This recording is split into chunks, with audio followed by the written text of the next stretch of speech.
Maka sekarang A093 ini habis dibagi 3. Apa ciri-ciri bilangan habis dibagi 3? Yaitu bahwa ketika semua digit-digit angkanya dijumlahkan itu habis dibagi dengan 3. Warahmatullahi wabarakatuh. Halo semuanya. Jadi pada video kali ini kita akan mencoba melakukan pembahasan terhadap persiapan kita menghadapi SNBT, di mana topik yang kita bahas yaitu pengetahuan kuantitatif. Oke, langsung saja untuk soal yang pertama di sini. Jadi di sini ada bilangan 4 angka yang terdiri dari A094 kurang dari 6000. Jika bilangan tersebut dibagi dengan 3, sisanya 1, maka nilai A-nya itu berapa? Nah, bagaimana cara kita menentukan nilai A-nya? Maka kita itu harus tahu tentang konsep keterbagian. Nah, untuk mengetahui konsep keterbagian, silahkan di link deskripsi sudah diberikan ciri-ciri dari bilangan habis dibagi 3, 2, kemudian 4, sampai habis dibagi 19. Dan itu bisa dipahami. Nah, sekarang kita ke kasusnya di sini. Jadi jika ada bilangan dibagi 3 sisanya 1, artinya apa sih gitu ya? Jadi ini tuh sebetulnya bahwa gini, kita akan coba ambilkan contoh gitu ya. Misalkan kalau misalkan ada 17 ya, 17 itu dibagi dengan 3, ini sisanya berapa? Sisanya adalah 2 gitu ya. Karena kan 17 dibagi 3 itu 5, kemudian artinya sisa 2. Nah, kemudian agar dia habis dibagi, maka sebetulnya 17 ini harus dikurangi dengan sisanya. Maka ketika 17 ini dikurangi sisanya, berarti jadi berapa? Jadi 15. Maka 15 ini jika dibagi dengan 3, itu nanti sisanya adalah 0 atau habis dibagi. Contoh lagi misalkan 28. 28 kalau dibagi dengan 5 itu kan sisa 3 ya. Maka agar ini tuh habis dibagi, maka 28 ini harus dikurangi dengan sisanya. Maka 28 dikurangi sisa jadinya 25, dan kalau 25 itu dibagi dengan 5, itu sisanya adalah 0. Kalau sisanya 0 artinya dia adalah habis dibagi.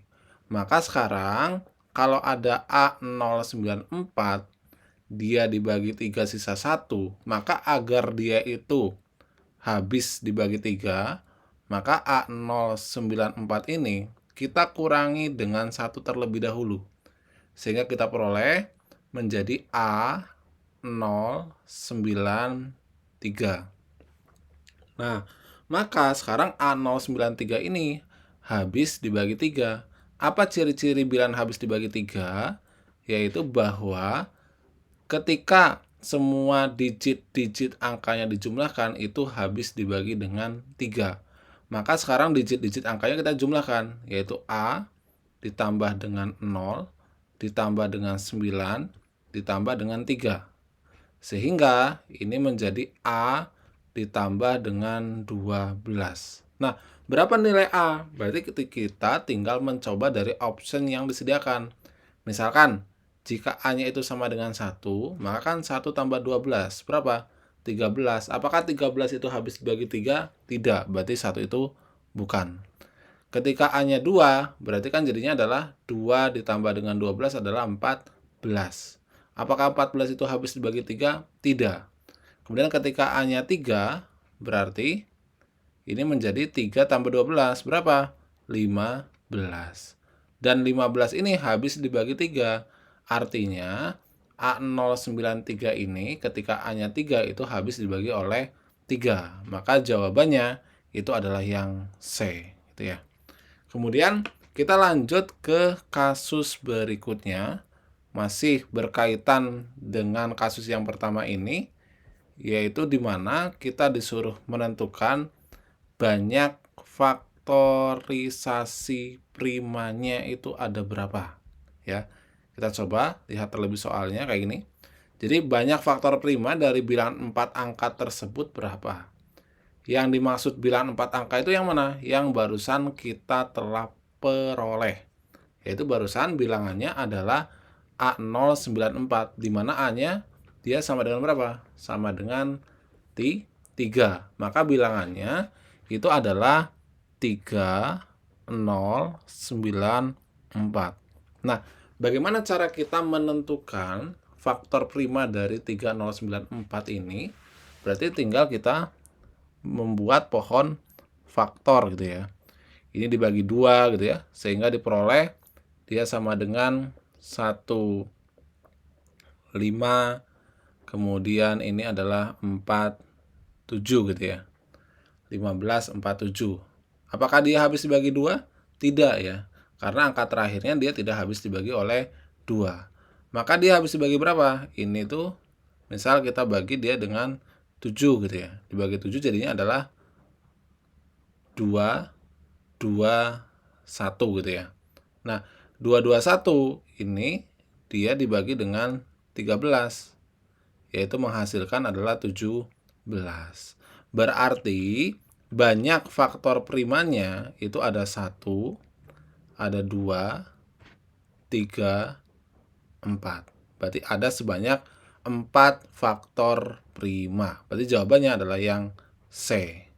Kemudian kita lanjut ke kasus yang ketiga, di mana kasus yang ketiga ini kita disuruh menentukan banyak faktor positif. Jadi setelah barusan kita dapat menentukan faktor primanya itu ada berapa, sekarang bagaimana cara kita menentukan banyak faktor positifnya? Nah, untuk menentukan banyak faktor positif, ada suatu teori yang harus kita ingat, yaitu bahwa ketika ada suatu faktorisasi prima dari suatu bilangan, gitu ya. Jadi ada faktorisasi prima, kita singkat faktor prima gitu ya. Itu adalah A pangkat X, kemudian dikalikan dengan B pangkat Y, kemudian dikalikan dengan C pangkat Z. Maka banyak faktor positifnya ya. Banyak faktor positifnya itu tinggal pangkat-pangkat dari faktorisasi prima tadi, yaitu X, Y, dan Z-nya, itu ditambahkan dengan 1, kemudian dikalikan. Jadinya X ditambah dengan 1, kemudian Y ditambah dengan 1, Z-nya pun itu ditambah dengan 1. Ini adalah cara menentukan banyaknya faktor. Nah, di kasus barusan kita tahu bahwa faktorisasi prima dari 3094 itu kan dia sama dengan 2 dikali 7 dikali 13 dikali 17. Nah, kalau kita perhatikan pangkat-pangkat dari faktor primanya itu adalah pangkat 1 semua. Ini pangkat 1, pangkat 1, 1, dan 1. Maka banyak faktornya itu tinggal pangkatnya itu kita tambahkan dengan 1 kemudian dikalikan. Jadinya 1 tambah 1 gitu ya. Dikalikan dengan 1 tambah 1. Kemudian dikalikan dengan 1 tambah 1, dikalikan dengan 1 tambah 1. Karena di sini ada 4 satunya gitu ya. Sehingga ini dia sama dengan 2 kali 2 kali 2 kali 2. Kita peroleh dia sama dengan 16. Maka jawabannya adalah yang D. Gitu. Nah, itu terkait dengan bilangan. Kemudian kita lanjut ke kasus berikutnya. Nah, di kasus berikutnya ini berkaitan dengan geometri, di mana kita disuruh menentukan nilai kebenaran dari, di sini bilang bahwa ada segi 4 ABCD itu adalah belah ketupat. Nah, masih ingat bentuk belah ketupat itu seperti bagaimana? Ini ya. Ini belah ketupat gitu ya. Nih, bentuk belah ketupat. Ada juga bentuk belah ketupat yang lain, yang kayak gimana? Yang sudutnya itu siku-siku. Loh, itu kan persegi. Iya. Jadi persegi itu dia termasuk ke dalam belah ketupat. Di mana persegi itu adalah belah ketupat yang salah satu sudutnya adalah 90 derajat. Maka kita misalkan di sini punya belah ketupat A B, C, dan D, maka kita akan periksa nilai kebenaran dari setiap pernyataan yang ada. Yang pertama, ABCD mempunyai dua pasang sudut berhadapan sama besar. Apakah benar? Kita perhatikan.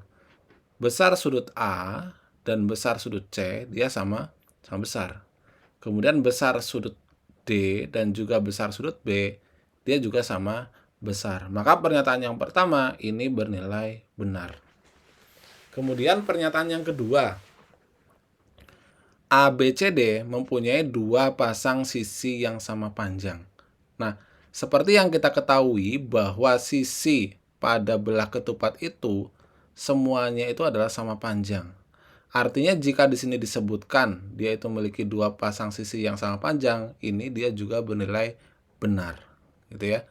Jadi pasangannya mana? Ya misalkan AB dengan BC, terus CD dengan DA. Itu memiliki dua pasang sisi yang sama panjang. Kemudian yang ketiga, kedua diagonal ABCD sama panjang.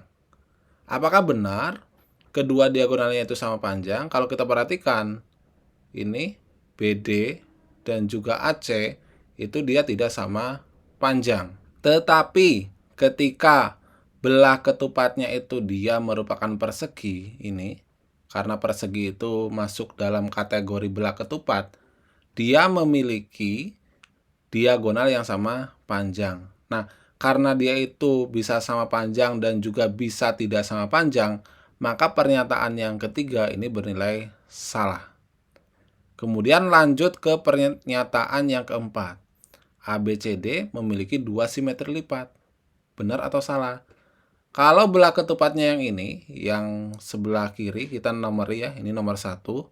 Ini benar, dia memiliki dua simetri lipat.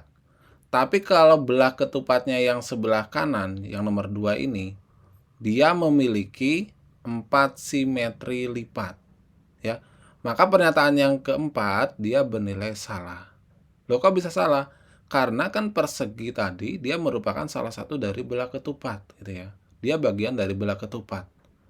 Maka ini dia salah. Kecuali pada soal itu ada keterangan bahwa belah ketupat bukan persegi. Kalau belah ketupat bukan persegi, benar, ABCD itu memiliki dua simetri lipat. Tapi kalau hanya belah ketupat saja, dia bisa memiliki dua simetri lipat atau memiliki 4 simetri lipat. Jadi hati-hati dan fokus kepada pernyataan pada soal. Oke, kita lanjut ke kasus berikutnya. Di mana kasus berikutnya ini kita disuruh menentukan ya hubungan antara nilai P dan juga nilai Q. Nah, bagaimana hubungannya? Kita perhatikan terlebih dahulu bahwa terdapat segitiga ABC siku-siku. Nah, kalau ada ABC, dia suatu segitiga siku-siku gitu ya. Maka apa artinya? Artinya bahwa siku-sikunya itu bisa terletak pada sudut A, bisa terletak pada sudut B, dan juga bisa terletak pada sudut C. Dan kita harus mencoba ketiga hal tersebut untuk memastikan di mana letak siku-sikunya. Oke, sekarang di sini yang diketahui itu hanya besar sudut A dikurangi dengan besar sudut B itu dia sama dengan 60 derajat. Maka kita bisa tuliskan karena besar sudut A dikurangi besar sudut B itu dia sama dengan 60 derajat, maka besar sudut A itu dia sama dengan 60 ditambah dengan besar sudut B. Maka ketika kita memiliki besar sudut A, kemudian besar sudut B, dan juga besar sudut C, di mana besar sudut B ini besar sudut A ya, yang diubah ke B ya, ini dia sama dengan 60 plus besar sudut B. Oke, kita perhatikan kemungkinan yang pertama. Kemungkinan yang pertama itu siku-sikunya di C. Siku-sikunya di C ya di sini ya. Jadi kalau di C ini 90 derajat, maka kan besar sudut A ini adalah 60 ditambah besar sudut B gitu ya. Besar sudut B, ya dia sama dengan besar sudut B. Kita ingat jumlah sudut dalam segitiga kalau dijumlahkan itu harus sebesar 180 derajat. Maka ketika 60 ditambah dengan besar sudut B, ditambah besar sudut B ditambah dengan 90, dia harus sama dengan 180 derajat. Ini kalau dijumlahkan, padahal dia itu sama dengan berapa tuh? Sama dengan 2 kali besar sudut B ditambah dengan 150 ya. Ini harus sama dengan 180. Maka 2 kali besar sudut B itu dia sama dengan 30. Maka besar sudut B itu dia sama dengan 15. Sehingga ini 15 derajat, sedangkan untuk besar sudut A itu adalah 75 derajat. Nah, ini adalah kemungkinan yang pertama, gitu ya. Kemudian kemungkinan yang kedua. Yang kedua ini bisa juga sudut B-nya yang 90 derajat. Berarti kalau B-nya 90 derajat, A-nya berapa? A-nya adalah 60 ditambah 90. Karena A itu adalah besar 60 derajat ditambah dengan 90 derajat. 150. Apakah ini mungkin? Tidak mungkin. Kenapa tidak mungkin? Karena kalau kita jumlahkan 150 ditambah dengan 90, dia sama dengan 240. Dia tidak mungkin. Karena besar sudut dalam segitiga itu adalah 180. Sedangkan ini sudah lebih. Kemudian lanjut ke kemungkinan yang ketiga. Bahwa yang siku-siku adalah sudut A. Nah, kalau sudut A 90 derajat, artinya besar sudut B berapa? Ya, besar sudut B dia sama dengan 30. Karena kan ini 60 tambah B sama dengan 90, maka B-nya adalah 30. Maka C-nya berapa? C-nya ya dia sama dengan 60. Karena kalau kita total, dia harus sama dengan 180. Maka kita peroleh bahwa besar sudut C itu ada 2, yaitu bisa 90 dan juga bisa 60. Nah, ketika C-nya 90, ya, P itu dia lebih besar dari Q. Tapi ketika C-nya itu 60, ya, P itu kurang dari Q. Maka jawabannya itu tidak dapat ditentukan hubungan antara P dan Q. Oke, kemudian kita lanjut ke kasus berikutnya, di mana kasus berikutnya terkait dengan fungsi kuadrat. Nah, bagaimana cara kita menentukannya? Jadi ada satu konsep yang harus kita ingat di dalam menentukan fungsi kuadrat. Yaitu apa? Kita harus ingat bagaimana cara menentukan fungsi kuadrat apabila diketahui titik puncak dan juga salah satu titik yang dilalui. Yaitu caranya adalah bahwa Y itu dia sama dengan A dikalikan dengan X min XP kuadrat kemudian ditambah dengan YP. Dengan XP dan YP-nya itu tidak lain adalah titik puncaknya. Nah, dari mana kita dapat melihat titik puncaknya? Jadi kalau kita perhatikan di sini kan ada nilai minimum fungsi kuadrat. Nah, kalau ada kata-kata nilai minimum berarti ini tuh sebetulnya adalah nilai Y-nya. Nilai Y dari apa? Nilai Y dari titik puncaknya. Nah, kalau nilai Y dari titik puncaknya sudah diketahui, berarti sekarang tinggal kita menentukan XP-nya. Dari mana XP-nya itu? Kita baca setelahnya. Grafik fungsi melalui min 1,0 dan 3,0. Nah, kalau kita gambarkan grafiknya, jadi misalkan di sini ada suatu sistem koordinat gitu ya, sumbu X dan juga sumbu Y ini. Kemudian Y-nya itu kan min 8, artinya dia berada di bawah sumbu X. Kemudian karena kurvanya itu melalui min 1,0 dan juga 3,0 gitu ya. Berarti kan kurvanya akan seperti ini kurang lebihnya ya. Min 1,0 dan 3,0 gitu ya. Nah, di sini misalkan 3,0, di sini adalah min 1,0. Nah, titik puncaknya di sini nih. Nah, Untuk menentukan XP itu sebetulnya adalah sumbu simetri dari fungsi kuadrat.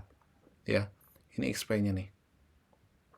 Nah, untuk menentukan sumbu simetri dari fungsi kuadrat ini, XP, itu sebetulnya tinggal kita lihat ini. Ini kan ada min 1 dan 3. Jadi, min 1 itu tinggal kita jumlahkan dengan 3, kemudian dibagi dengan 2. Sehingga ini diperoleh dia sama dengan 1. Ya, karena dia merupakan sumbu simetri itu adalah sumbu yang membagi grafik dari fungsi kuadratnya ini adalah menjadi dua bagian yang sama gitu ya. Maka udah diperoleh nih, XP-nya 1, YP-nya adalah min 8. Maka tinggal kita substitusikan aja. Sekarang menjadi Y sama dengan A dikalikan dengan X ya. Terus XP-nya adalah 1 kuadrat, YP-nya adalah min 8. Nah, setelah ini bagaimana? Grafiknya itu kan melalui titik min 1,0 nih. Nah, karena melalui titik min 1,0, ini tuh artinya min 1 ini adalah nilai X-nya, 0 ini adalah nilai Y-nya. Berarti tinggal substitusikan aja ke persamaannya. Sehingga diperoleh 0 sama dengan A, ini min 1 kuadrat dikurangi dengan 8. Sehingga ini 0 sama dengan A, ini min 2 kuadrat adalah 4 min 8.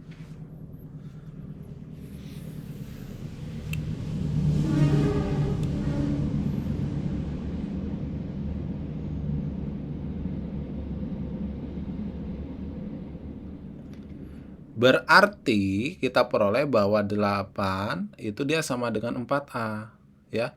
Maka nilai A-nya dia sama dengan 2. Nah, kalau A-nya dia sama dengan 2, maka sekarang fungsi kuadratnya jadinya adalah Y sama dengan 2 dikalikan dengan X min 1 kuadrat dikurangi dengan 8. Nah, yang ditanyakan adalah ini nilai B-nya ketika nilai X-nya dia sama dengan 4. Nilai B ini adalah nilai Y gitu ya. Berarti tinggal kita substitusikan lagi. Sehingga ini menjadi B sama dengan 2 dikalikan dengan 4 min 1 kuadrat dikurangi dengan 8. Sehingga ini menjadi 2 dikali 3 kuadrat dikurangi 8. 3 kuadrat adalah 9 kali 2 adalah 18. Nah, kalau 18 dikurangi 8, kita peroleh hasilnya itu dia sama dengan 10. Maka nilai B-nya itu dia sama dengan 10. Gitu ya. Nah, ini adalah cara menentukan fungsi kuadrat dan juga titik yang dilaluinya. Kemudian kita lanjut ke permasalahan berikutnya, yaitu berkaitan dengan statistika gitu ya kalau kita perhatikan. Nah, untuk statistika ini, jadi kita harus hafal ya.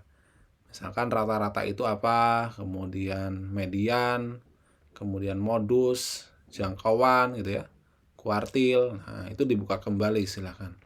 Nah, sekarang kita akan langsung saja ke kasus nomor 7. Nah, di kasus nomor 7, kita harus mengeceknya satu persatu. Untuk yang pertama terlebih dahulu, dia bilang bahwa rata-ratanya adalah min 5 jika nilai A-nya itu dia sama dengan min 11. Apakah benar atau tidak? Rata-rata itu apa? Rata-rata itu adalah jumlah seluruh data. Jadi kalau min 11 ditambahkan dengan min 7 ditambah min 5 ditambah dengan 3 itu berapa tuh? Dia sama dengan min 20 ya. Jadi min 20 dibagi dengan banyaknya data. Banyaknya data berapa? Oh, ada 4. 1, 2, 3, 4. Berarti min 20 bagi 4 dia sama dengan min 5. Apakah benar rata-ratanya min 5? Benar. Berarti pernyataan yang pertama adalah benar. Kemudian pernyataan yang kedua, disebutkan bahwa mediannya adalah min 6.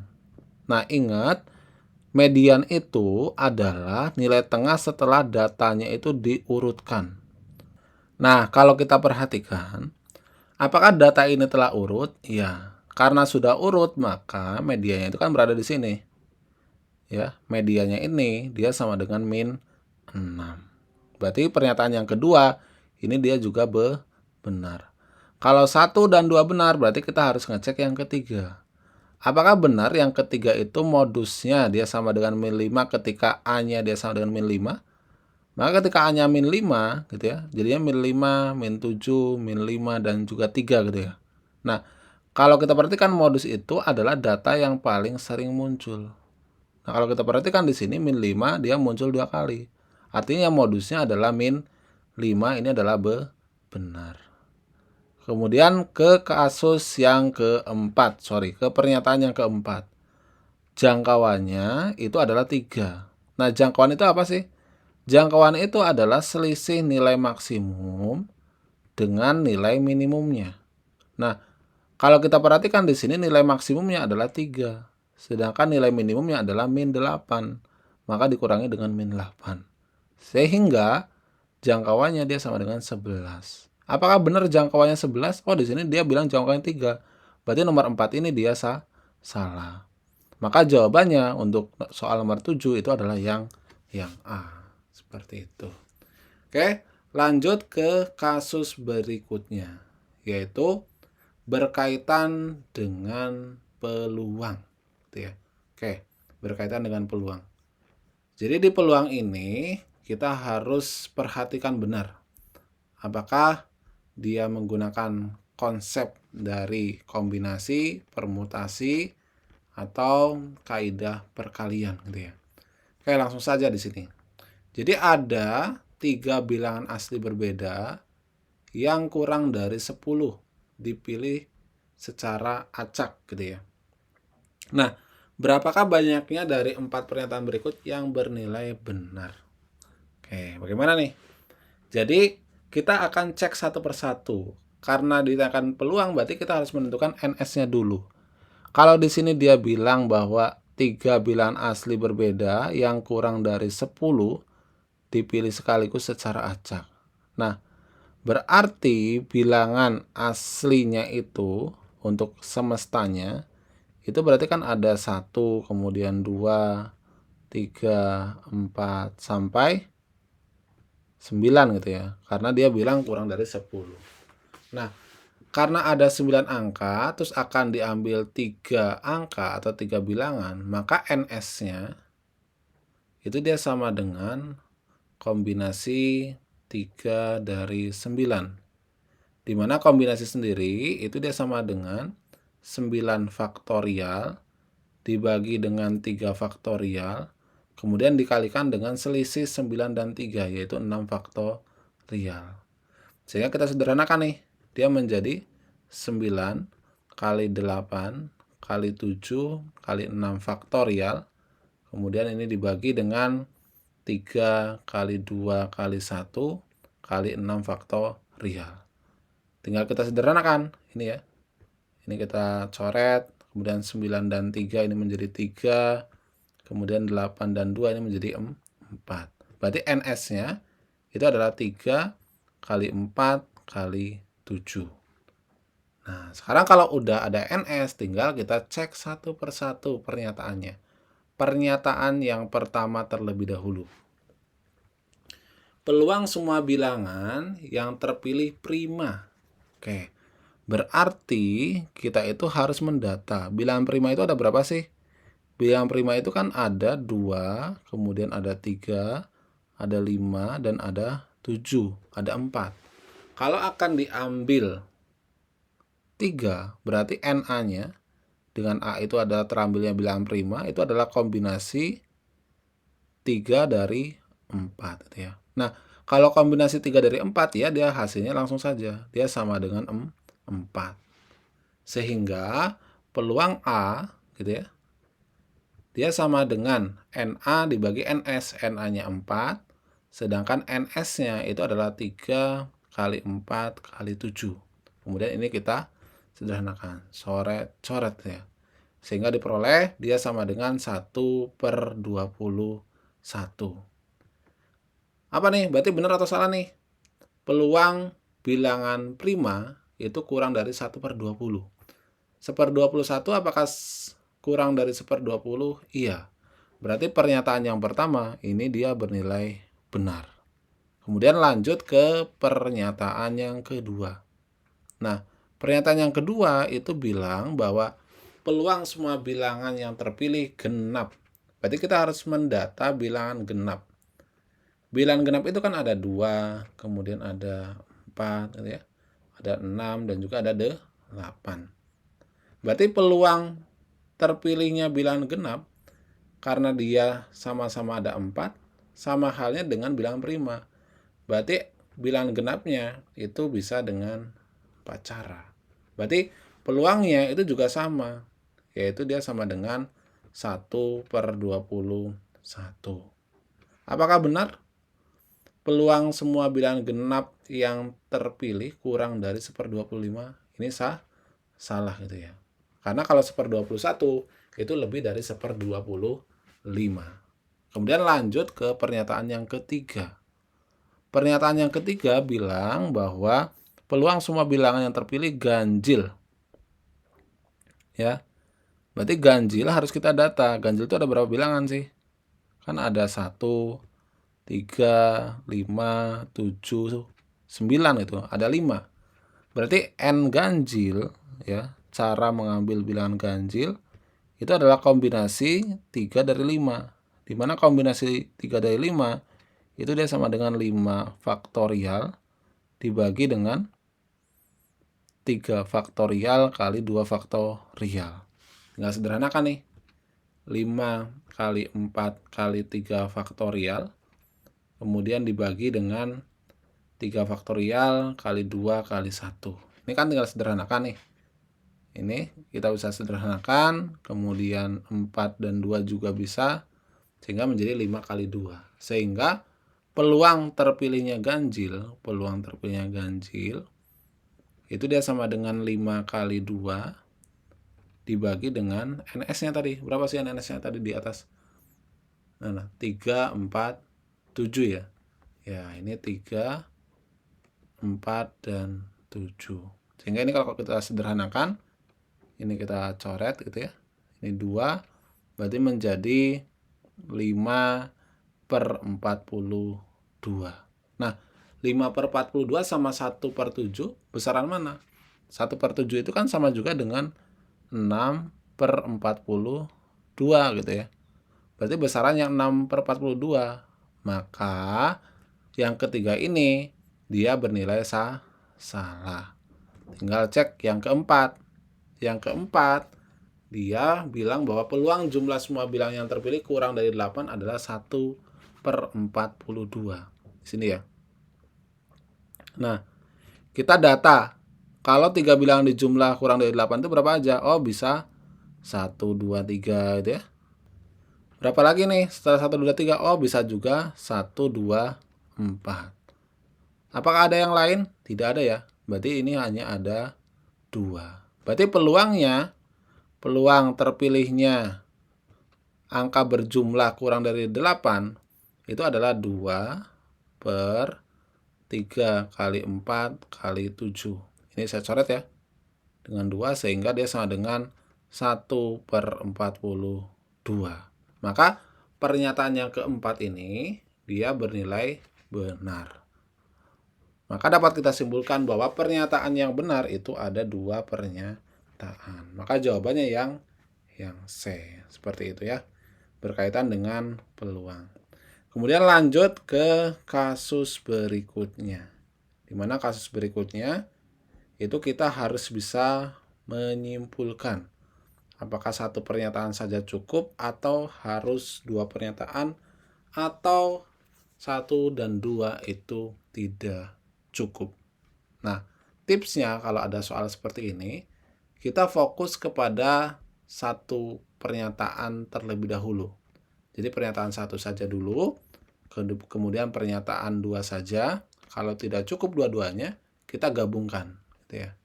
Kalau sudah digabungkan tidak cukup, berarti memang dua-duanya itu tidak cukup. Seperti itu. Oke, kita perhatikan soalnya. Ada barisan bilangan real di mana 2A8. Apakah 16 ini merupakan salah satu suku barisan tersebut? Nah, kita cek terlebih dahulu yang pertama. Barisan tersebut adalah barisan aritmatika. Berarti kalau barisan aritmatika, A-nya berapa?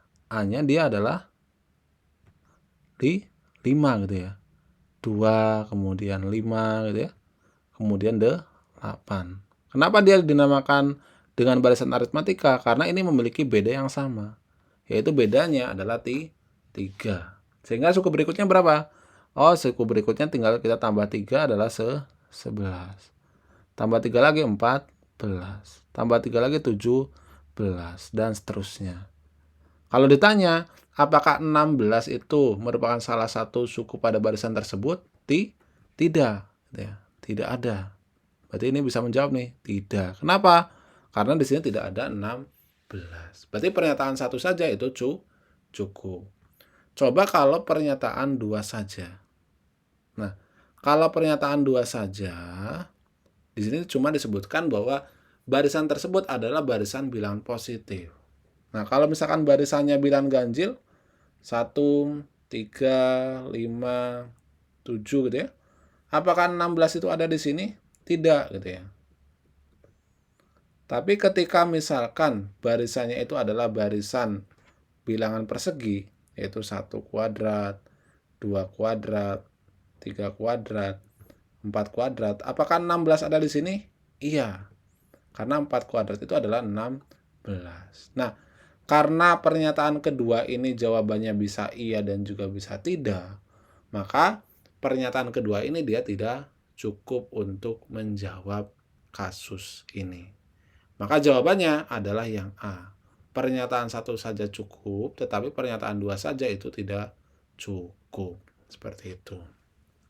Kemudian lanjut ke kasus berikutnya. Di mana kasus berikutnya itu berkaitan dengan fungsi gitu ya. Nah, bagaimana cara menyelesaikannya gitu ya. Nah, untuk cara menyelesaikannya sekarang kita perhatikan di sini. Ada suatu fungsi dari f(x) di mana didefinisikan sebagai x kuadrat min 3x. Dan kita disuruh menentukan nilai dari f(f2) dibagi f(f2) dikurangi f2. Nah, berarti bagaimana cara kita menghitungnya? Berarti kita hitung terlebih dahulu nilai dari f2. Jadi cara menghitungnya seperti ini. Kita tuliskan, yaitu f gitu ya.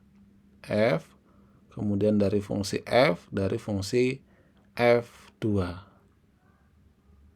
Nah, maka yang harus kita cari adalah f2 yang dalam terlebih dahulu nih. Berapa nilai dari f2? Berarti nilai dari f2, karena tadi fx itu dia sama dengan, di sini ya, fx itu dia sama dengan x kuadrat min 3x. Maka kalau f2, berarti x-nya tinggal kita ganti 2 gitu ya. Jadinya 2 kuadrat min 3 kali 2. Sehingga ini menjadi 4 minus 6, dia sama dengan minus 2. Sehingga ini adalah minus 2 nih. Sehingga sekarang nilainya itu menjadi f dari f min 2. Nah, tugas kita sekarang adalah mencari f min 2 ya. Berapa nih nilai dari f min 2? Ya udah. Berarti f min 2 tinggal x-nya kita ganti dengan 2. Sehingga ini menjadi 4 ditambah dengan 6 gitu ya. Berarti dia sama dengan 10. Nah, artinya kita sama juga ini mencari nilai dari f10 ya. Karena ini adalah 10 nih. Berarti kalau f10 itu dia sama dengan 100 dikurangi dengan 30. Berarti dia sama dengan 70. Ya. Berarti hasil ini itu dia sama dengan 70. Nah, berikutnya apa? Ya udah tinggal kita bagi bahwa f dari f(f2) berarti dia adalah 70 dibagi dengan f dari f2 berarti dia adalah 10. Kemudian dikurangi dengan f2. F2 tadi adalah min 2. Sehingga ini menjadi 7 dibagi 10 adalah 7. Min jadinya plus 2. Sehingga kita peroleh jawabannya adalah 9. Maka ini adalah 9. Oke, itulah pembahasan kita terkait dengan beberapa kasus dalam pengetahuan kuantitatif. Silakan jika ada pertanyaan terkait dengan kasus-kasus lainnya, bisa dituliskan di kolom komentar dan akan kita coba bahas di video berikutnya. Oke, semoga video penjelasan ini bermanfaat dan terima kasih.